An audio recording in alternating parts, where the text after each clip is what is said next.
Okay, sir, we can start now. Hello and welcome to today's edition of Bureaucrats India Dialogue. I am Vigya Dwivedi. Bureaucrats India Dialogue series is India's most popular, objective, and unbiased dialogue dedicated to celebrate the stories of good governance, positivity, achievements of our bureaucracy, public sector undertakings, and corporate sector. Today we have with us IAS officer and district magistrate of Bastar, Mr. Rajat Bansal ji. Mr. Rajat Bansal is a 2012 batch IAS officer of Chhattisgarh cadre. Prior to his posting as DM Bastar, he served as the collector and district magistrate of Dhamtari, commissioner of Raipur Municipal Corporation, and MD of Raipur Smart City Limited. He has also served as CEO, Jila Panchayat, Surajpur, and SDM of Rajnandgaon and Assistant Collector of Raigarh. Mr. Bansal holds a Bachelor of Engineering degree in Computer Science Engineering from the prestigious Birla Institute of Technology and Science, Pilani. He got selected in UPSC examinations in his first attempt in 2011 and was allotted IPS. We welcome you, sir. I also take this opportunity to introduce Dr. Navneet Anand, Editor-in-Chief, Bureaucrats India. Dr. Anand is a media and communication professional with an experience of over 23 years in journalism, research, academics, and corporate sector. A doctorate in communications from prestigious Jawaharlal Nehru University, Dr. Anand has worked with leading newspapers, including the Indian Express, the Times of India, and the Pioneer. He is also the founder of India's leading communications advisory and PR firm, Grey Matters Communications. He is a commentator, blogger, and columnist, and writes on a range of media, social, political, and economic issues. I request Dr. Navneet Anand to please carry forward the conversation.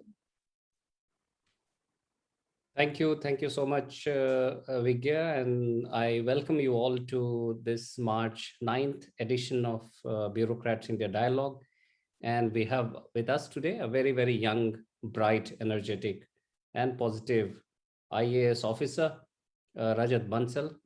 You know, from being a technocrat to a bureaucrat, I think it's been an incredible journey. What a coincidence! Last time when we were talking, it was yet another technocrat. Mr. Piyush Samaria was here of Rajasthan cadre. He's in IIT Mumbai. And today we have with us Rajat Bansal ji, who comes from the very prestigious BITS Pilani. You're welcome, Rajat ji, and such a pleasure to have you here today. As Vigya said, Bureaucrats India is about celebrating stories of good governance, and Bureaucrats India is about celebrating stories of good governance, and we are happy that in a short span of just over a year, I think we have been able to create a niche for ourselves, and the focus and the purpose has been simple: bringing positive stories onto the public sphere. We also have with us a special guest today, Jinendra Parekh, who is a young boy, young student and a law graduate, and who is working very closely on governance related issues and is part of Team Bureaucrats India.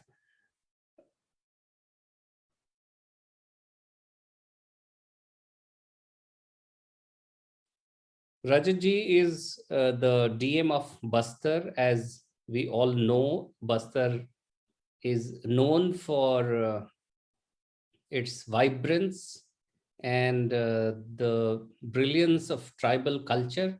Whenever we think of tribal culture, we think of Bastar. And before Rajat ji joins, I guess there is some technical glitch. I'll request the local boy. Okay, already he's here. Am I audible and visible? Yes, now you're audible and visible. And thank you for taking time out for this program. And so my first question, so to say, of this evening is about your personal take about what it takes for a technocrat to when it turns out to be bureaucrat. Our experience shows that you get translate that energy and knowledge and skill very nicely into all that you get to do. Share with us your thoughts on this, Rajat.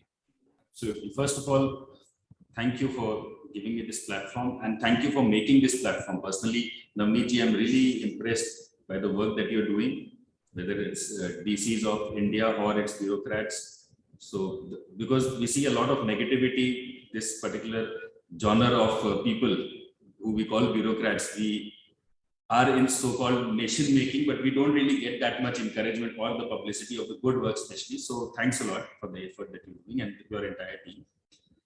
Coming to your question, being a technocrat, when we come to administration, we look at everything from an analytical perspective.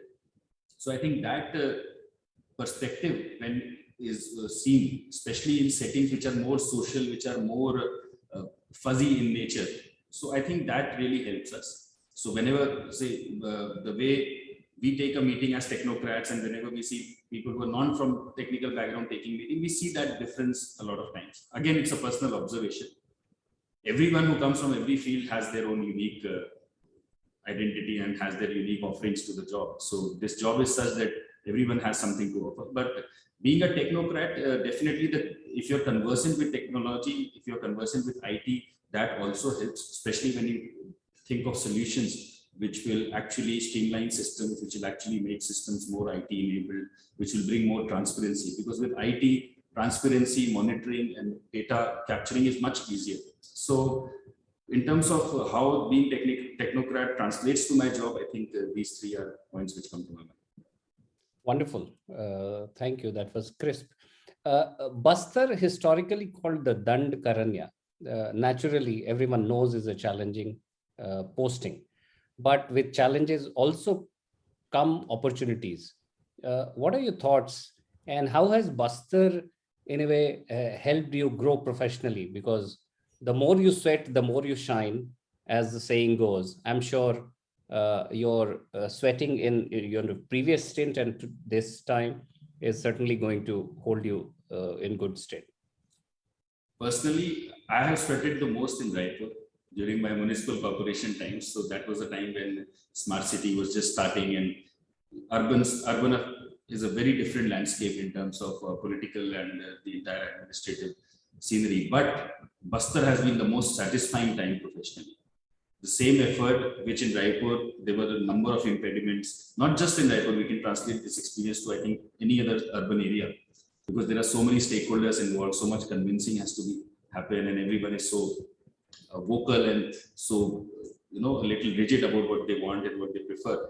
But in Bastar, an area like Bastar, people are really receptive to administration. They really look forward, they look up to administration to give them the necessary services, not just basic services like health, education, nutrition, but also different projects. Say, for example, when I joined here as district collector, everyone, practically literally everyone who came to meet me, they had the agenda of a particular lake which is there right in the center of the city, which is called Dalpat Sagar.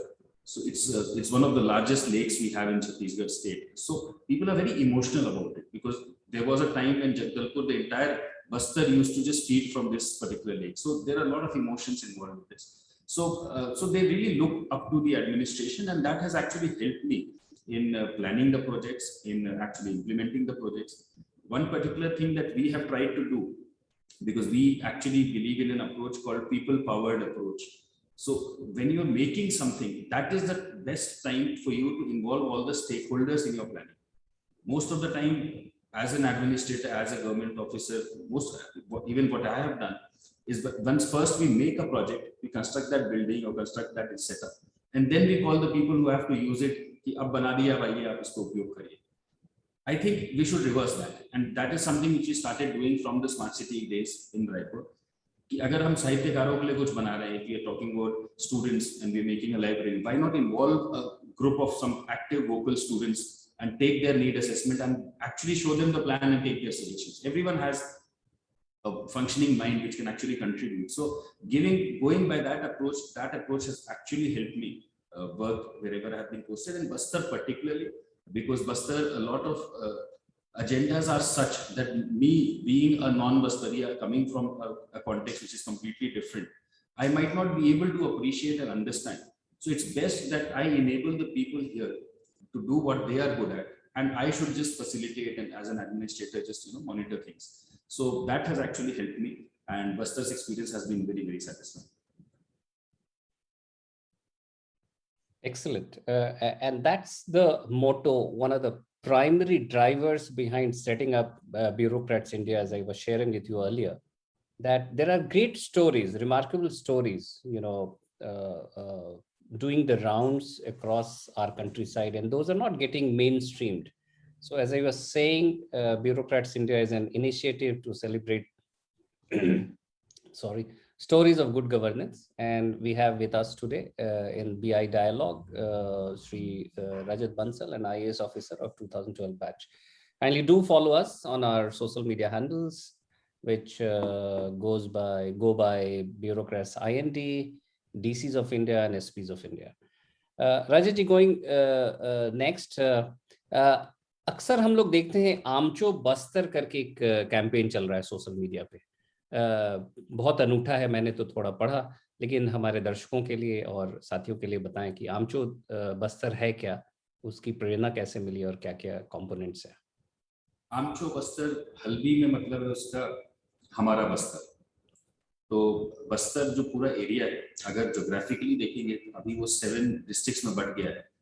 वो geographically Kerala जो पूरा राज्य है उससे बड़ा area है। अच्छा। तो एक समय, और इसका एक बहुत सारे मतलब अपने आप में एक कॉन्टिनेंट है। ट्राइबल कल्चर को लेंगे, नेचुरल रिसोर्सेज को लेंगे, तो हर तरह से एक अपने आप में एक अलग आइडेंटिटी है इसकी, और उसके अंदर कई सारे मिनी आइडेंटिटी, सब आइडेंटिटीज हैं। So we have tried to integrate the feeling कि हमारा है in the entire development paradigm that we try to bring about. So whatever work is happening from the administration side, even the works, the state and central government schemes which are getting implemented, we are again going forward with the branding ki hai hamara Bastar. So humko milke banana hai, because Bastar, as you know, a lot of people know it only for the Naxal infestation which is there, only for the left-wing extremism it is there. कई लोगों को तो ऐसा लगता है कि बस्तर तो छोड़ी, छत्तीसगढ़ में आएंगे तो कोई गोली मार देगा। तो इस तरह का एक डर है लोगों के बीच में। So when we are doing some work, जैसे अभी हम बस्तर को इंटरनेशनली स्पोर्ट्स के मैप में लाने के लिए, एजुकेशन के मैप में लाने के लिए, हेल्थ के इंफ्रास्ट्रक्चर के मैप में लाने के लिए प्रयास कर रहे हैं, तो वो सारा काम जब हम कर रहे हैं तो उस समय एक अपनत्व की भावना यहाँ के लोगों की होनी चाहिए। ऐसा नहीं, it should not be a top down development, because again no matter what amount of development you do, if it's top down, so it will only trickle down. So we don't want it to trickle, we want it to be participative, we want the people to be involved while we are doing it. They should feel it's the ownership, they should be ready to run the things, because as government I can only make things. So once I made something, then the running of things, the best of the sports grounds will be defunct if they are not maintained properly. So we are making sure that it's people powered, and that Amcho Bastar signifies this power from the people कि हमारा बस्तर है। Very nicely said. As per our research, Rajaji, Bastar has witnessed unprecedented community participation. And as the topic of the discussion also today is people-powered change, especially in your tenure through Yuvodaya. Grateful if you can share some insights on the same. And what are the impacts of this Yuvodaya movement?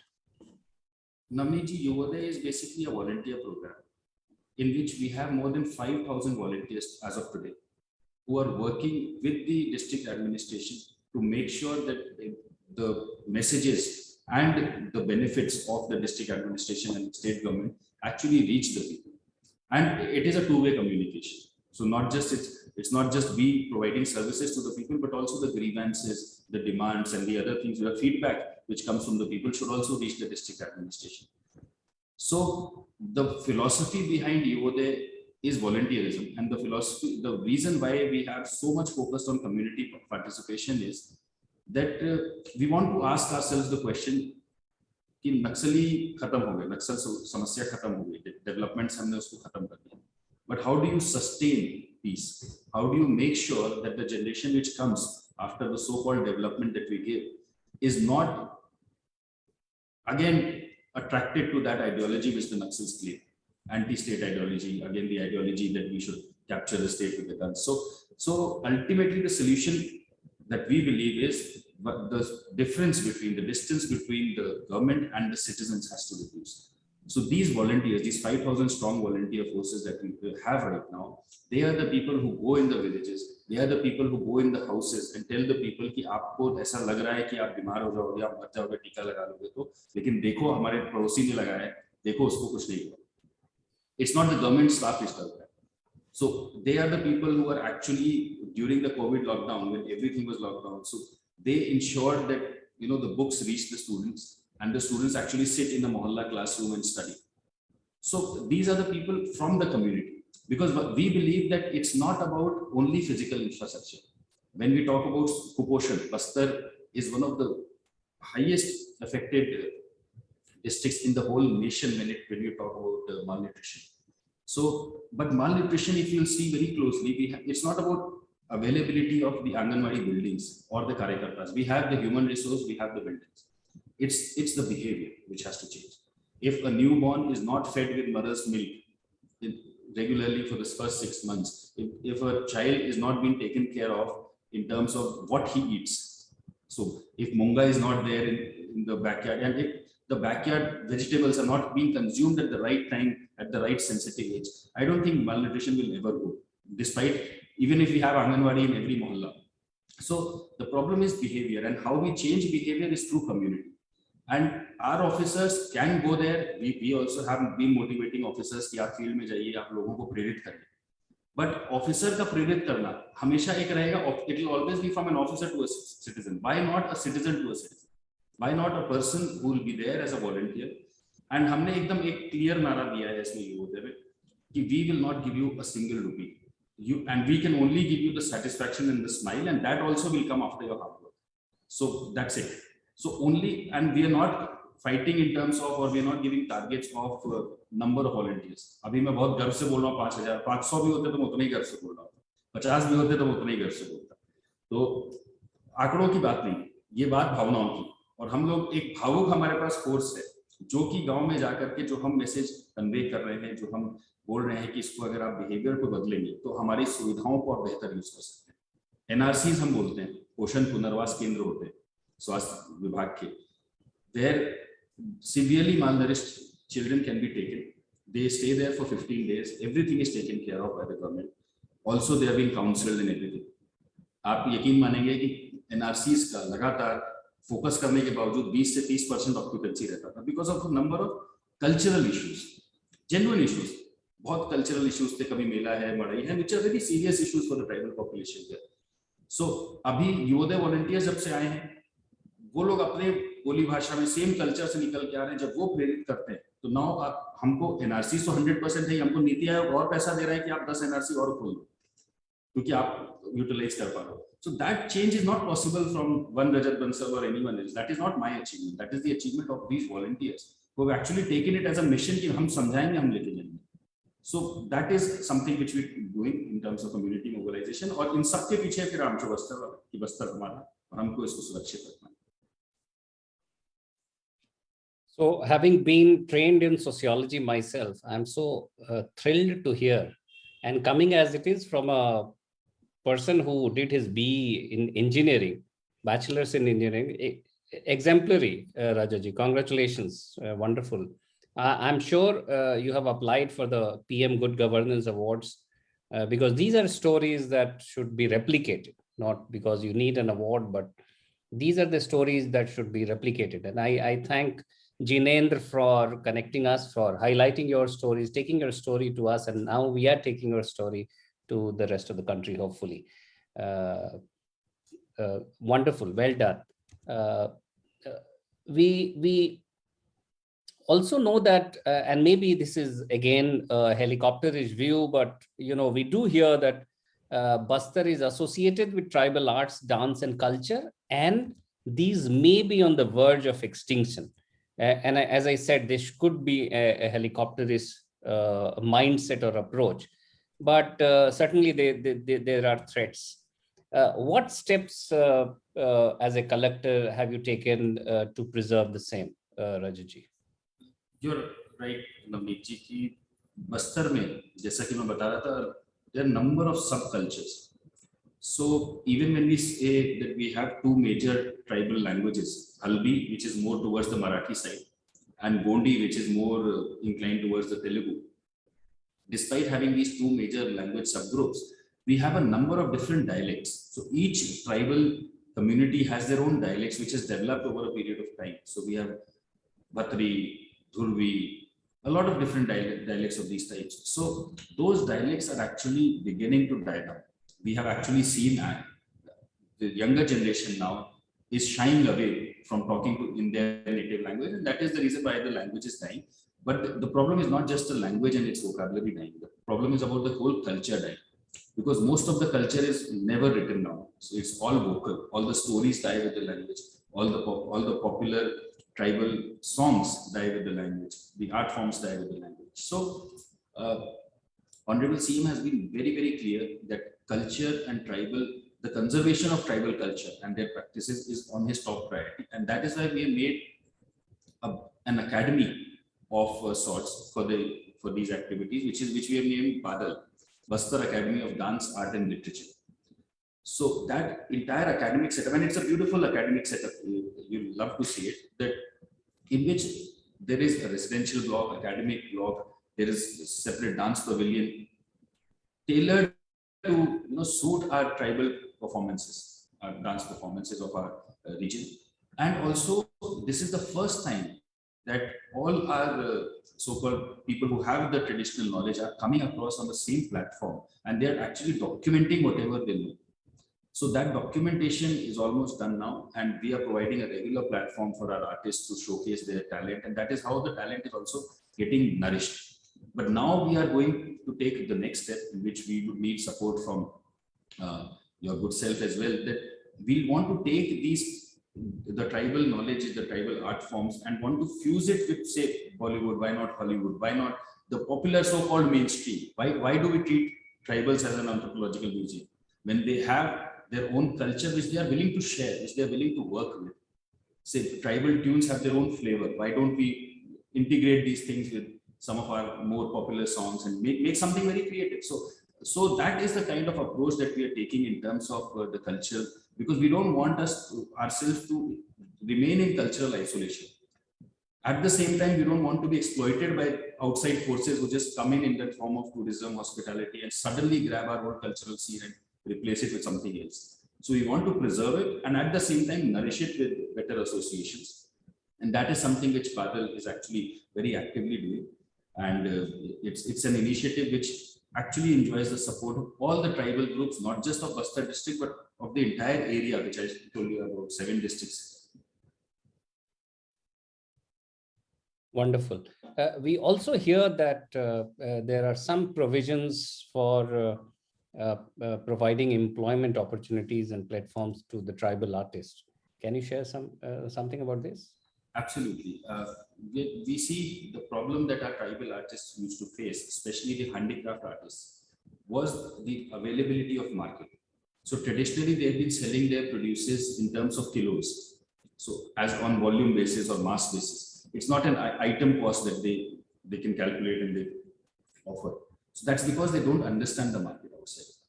So they need someone who knows that market and takes their product. So at the end of the day, they are basically just being given the rosy and masturi of working on those metal art, but they're not getting the kind of IP, intellectual benefit that they should get from the art that they put in, the talent that they put in. So for that, we've integrated a platform. We've created a platform which integrates all the information. We have made a database of the entire handicrafts, all the communities which are working, every person who's working.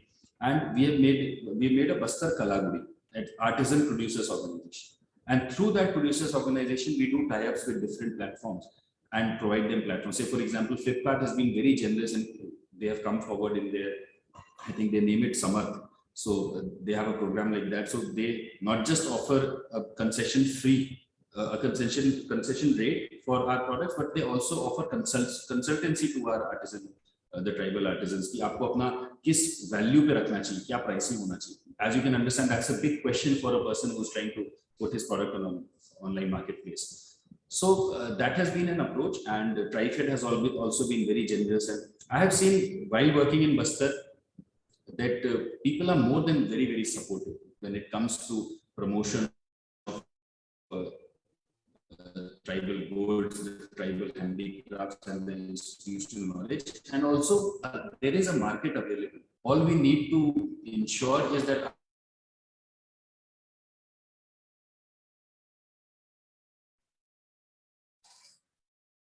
I think there is some technical glitch, Rajat ji, on your side. If you can just stop video and then just restart, it will be fine. Yeah. Yeah, till when was I clear?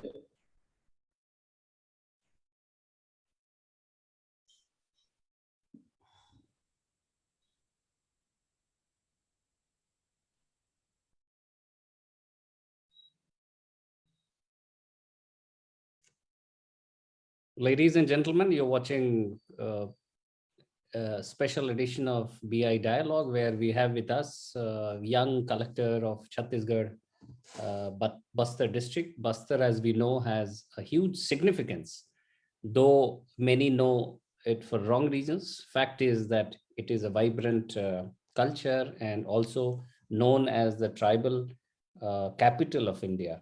And my next question is, Rajat ji, about how did this nomenclature come about? What are the aspiration, what are the yearnings of people of Bastar, and how far we are able to match and address these? In terms of aspiration, I find Bastar very different from the other places where I've lived and worked and served in. Wherever we go as officers, people usually come up with a list of things कि चलो collector साहब आए हमारे तो ये 100 demand है, सब पूरा करो. यहाँ पर आप गांव में जाते हैं तो आपको कई बार पूछना पड़ता है क्या जरूरत है, फिर भी लोग नहीं बताते. ऐसा नहीं कि सिर्फ शर्माते हैं, but they are very satisfied and they in terms of their needs and everything. And there are basically 3 concepts which are there, which occupy our tribal's mind space, which is Jal, Jangal, Jameen. If they have access to clean drinking water, if they have access to their forest and the resources which the forest naturally gives, and they have access to their land, so they're very satisfied that way. So in terms of aspirations, the people's aspirations are low, but the amount of work that needs to be done in terms of health, in terms of nutrition, in terms of education is huge. When we see ourselves in terms of all these parameters at a national level or at a global level, international level, we see we are lagging far behind.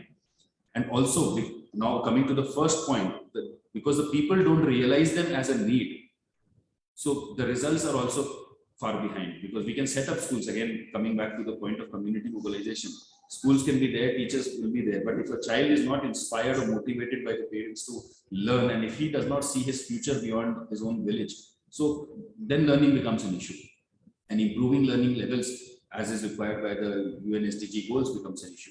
So now the important thing for administrators here becomes to give them exposure, to give them an insight into, show them a dream and then make them fulfill it. So that's what we are trying to do through our different experiences, through our different initiatives. And Yuvodaya, as we have discussed, is one of those initiatives.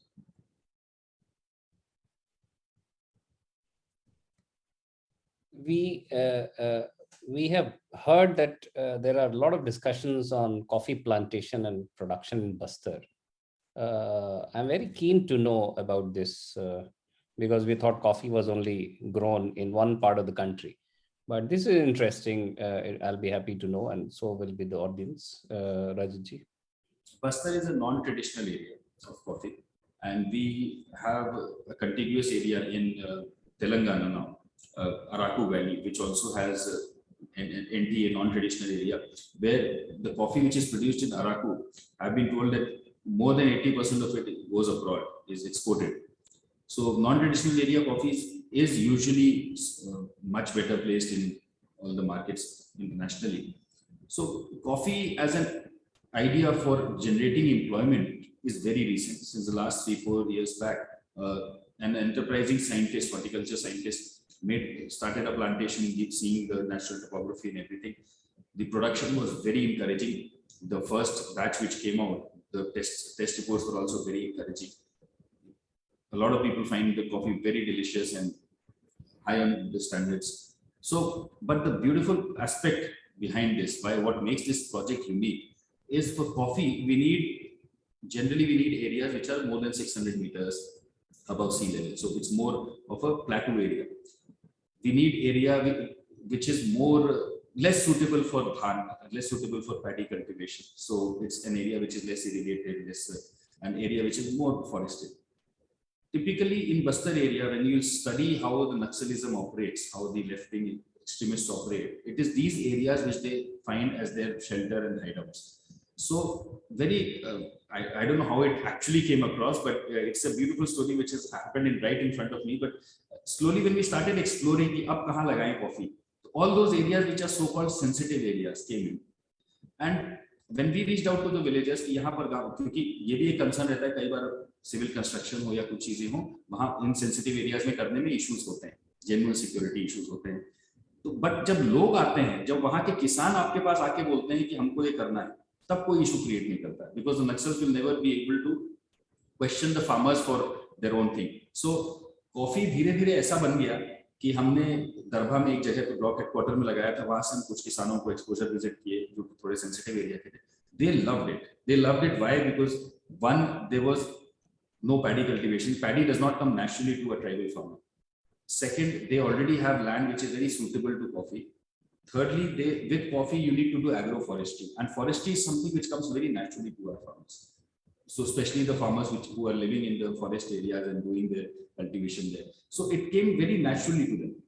And then it spread to some of those sensitive areas. Then those sensitive areas bore fruit, and their production came to be very encouraging. And then now more sensitive areas wanted. So we are actually seeing Bastar coffee as a solution to the Naxal issue. Because जो sensitive areas आज की date में हैं, जहाँ पर अभी भी psychologically people may be ascribing to the philosophy of the extremists, when they come forth and ask the government for something like a coffee plantation or like basic supplies, and then they start earning, because coffee also has a gestation period, but then after that it gives a very strong and stable earning without much of an effort. So once they get employment, meaningful employment through that, so I feel personally that we are looking at a solution which can actually scale, and not just in Bastar. We can, depends on obviously the geographical parameters, but also in other virus affected areas of the country.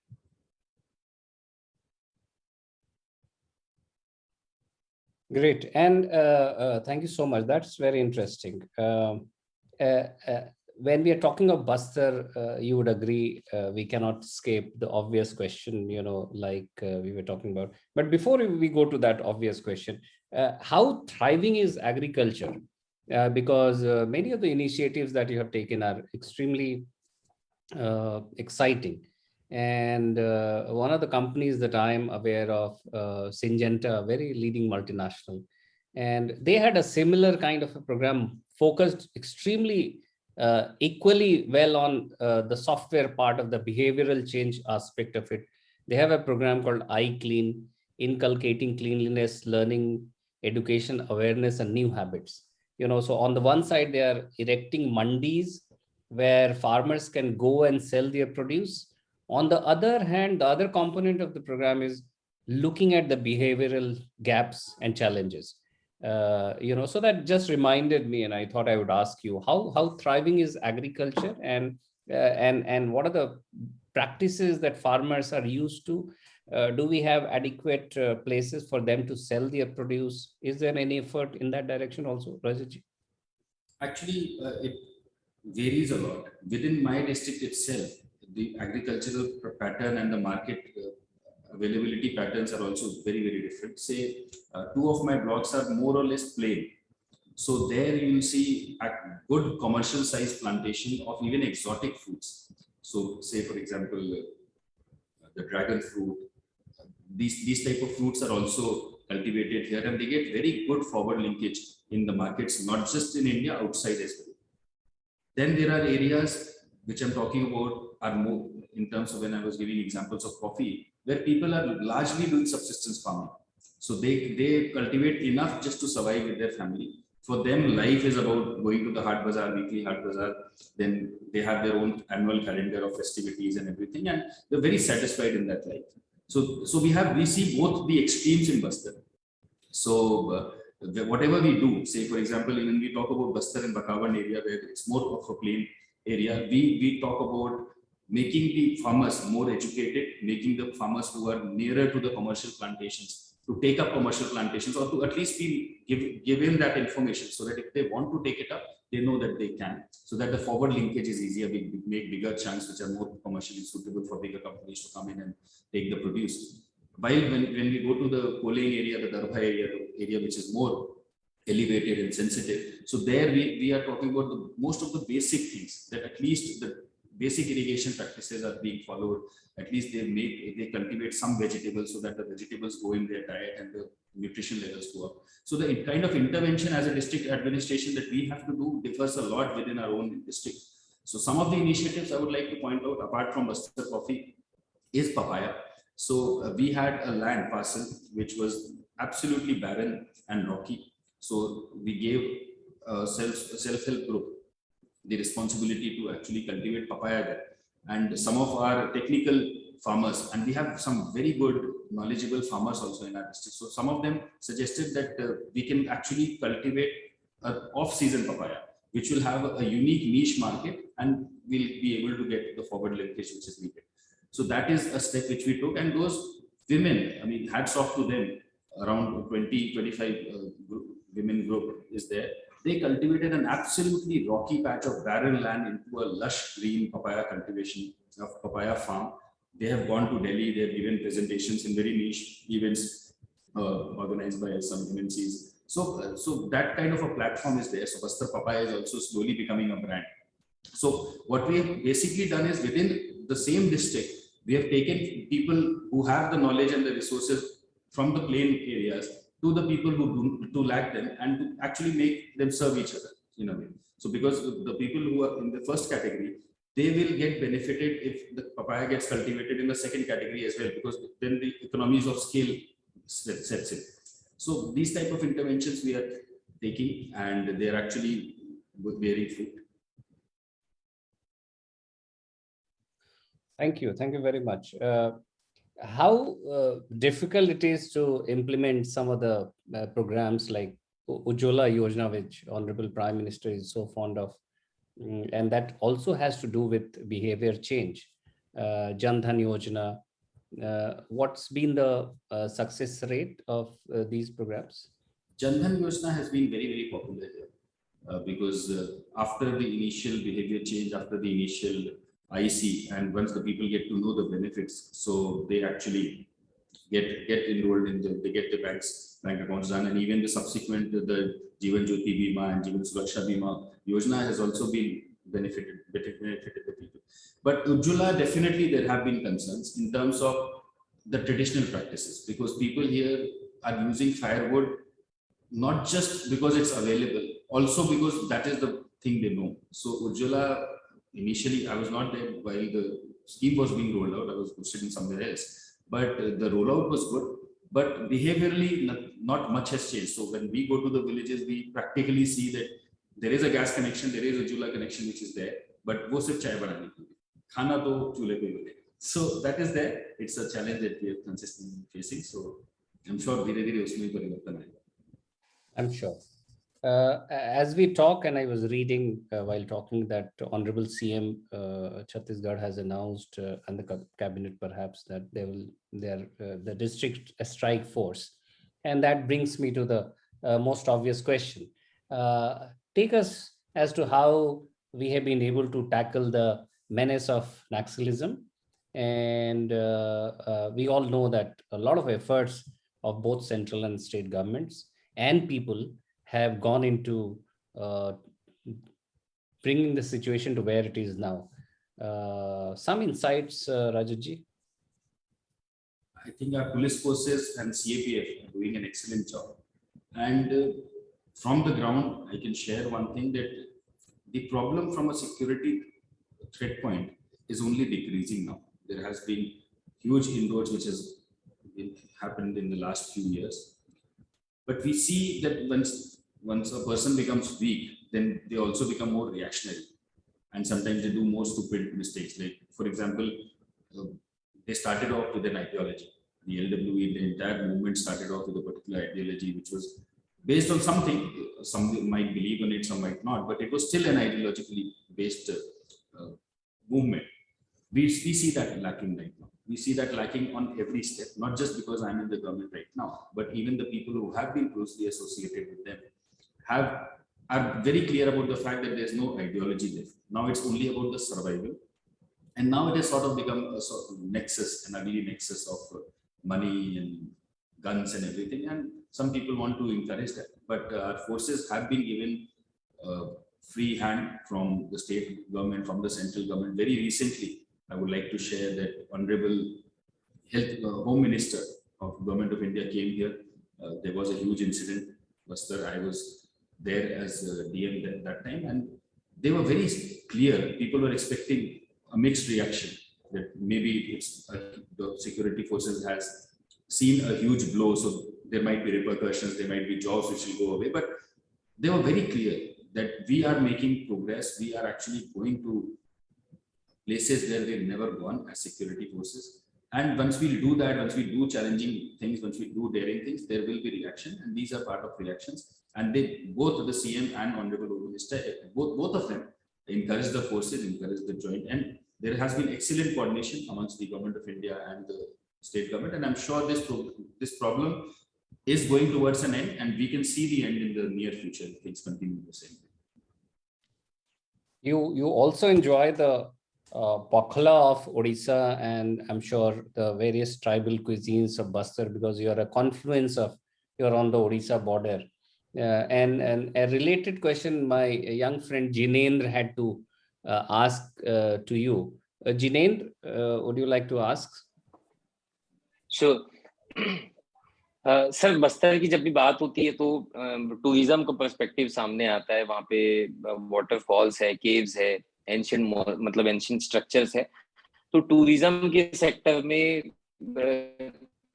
क्या कुछ किया गया है बस्तर में, जो बाहर से लोग आएंगे, अब छत्तीसगढ़ के बाहर से लोग जो घूमने आना चाहते हैं बस्तर में? Thank you Jinendra for the question. And Navneet ji, tourism को लेकर के बस्तर में अपार संभावना है.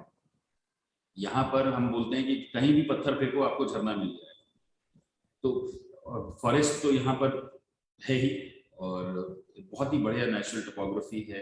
There is history in this place, there is heritage in this place. We have from Rajmahal to Danteshwari Mai का temple which is a Shakti Peeth in itself. So there's something to be offered for everyone, from shopping to tribal, to adventure, to tribal experiences, cuisine. But the problem is perception. So because people usually perceive it negatively as a security threat, and as we all can relate to the fact that when we want to travel to someplace, security is the first thing that we're looking for. So we want to change that perception, and for that we are trying to make it easier for the people, for the potential tourists to come in Bastar, get their bookings done, to have an organized stay here. तो हमने एक travel Bastar करके एक portal बनाया. So through the travel Bastar, you can customize your itinerary, because Bastar is not, we want to cater to niche tourism. We don't want masses to come here. We want people who will appreciate nature, who will appreciate beauty, who will appreciate eating the local tribal cuisine rather than the kurkure and chips from outside. So we want that type of people, because there's a very, when we talk about ecology, also there's a very fine balance here. So cultural, anthropologically, sociologically, and ecologically. So we want to maintain that balance in terms of, we don't want to be greedy in terms of the income that our tourism earns. So keeping that balance intact, we have made this Travel Bastar portal through which you can make customized itinerary, get the bookings done from a single page. You will also have a confidence that the district administration has your information, the vitals. You will have an emergency contact number and everything. And this will be something, a one-stop platform for people to come in Bastar and explore it.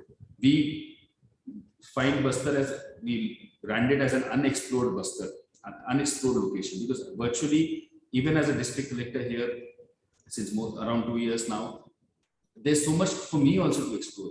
to go in and to find out, because a lot of things are seasonal as well. So every season, whenever you come to Bastar, you'll have something new which will be offered, and we are focusing at the experiences which are unique. So you'll have homestays. You'll be able to share the space in someone's home, who will take you around, who will feed you with whatever they are eating, and you'll see the entire fad, all the fads that we are facing right now in the modern, so-called modern world. Ultimately, it comes to the same place. We go back to the same life, which is more connected to nature, which is much more quieter, which is much more caring, compassionate, which is more community-oriented living, which is more musical and culture-oriented. So ultimately, we come back to the same dream that we started off to, and we went around the world and came back to our tribal life. So we want people to experience it firsthand, but we also want responsible people to come in who understand this sensitivity of this area, and not sensitivity in terms of security. Security is absolutely taken care of. I assure that there will be no security concerns in all the tourist areas that we have, but also from the ecological perspective and cultural perspective. Excellent. I have been contemplating going away from the maddening life of Delhi. Now I have an idea where to go. Last few minutes, my colleague Vigya Dwivedi has a question to ask to you, please. Hello, sir. My question is to all the wonderful efforts that are being done by District Administration Bastar. What have been the reactions of people? Would you like to share any few experiences that how people have reacted to it, how tribal people have reacted? The reactions have been very heartening, especially when we talk about Badal. So all the tribal communities take it as their own. They were very emotional about it. When we talk about urban initiatives like Dalpat Sagar renovation, the city people are absolutely happy. Also, smaller things, say for example, we made that huge library which is running 24/7 in a place like Bastar, which is known for security threats. And even today, if you go at 3 o'clock in the morning, you'll find more than 100 students studying. So more than the building, the fact that it was named after Lala Jagdalpuri and Bastar's Sahityakar, Bastar's literary figure actually got something named. That emotional connect, I think, I also could not predict it, frankly speaking. So people were very happy about that. So people are very happy because in the sense that they really look up to the government to do a lot. They really look up to the institution of collectors, the institution of the district magistrate to do a lot. And once the institutions deliver, they are very happy about the fact, and that faith gets reached. Thank you, sir. So we have many UPSC aspirants with us who are watching this show.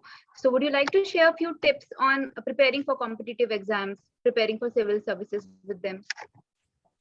One tip that I very commonly give is always be output oriented. Always say, if you're preparing for UPSC, a lot of people ask me to be, I also cleared UPSC in my first attempt. I was in IPS, second attempt I was in IAS. And I was the first attempt, I was doing it with a job, a full-time job.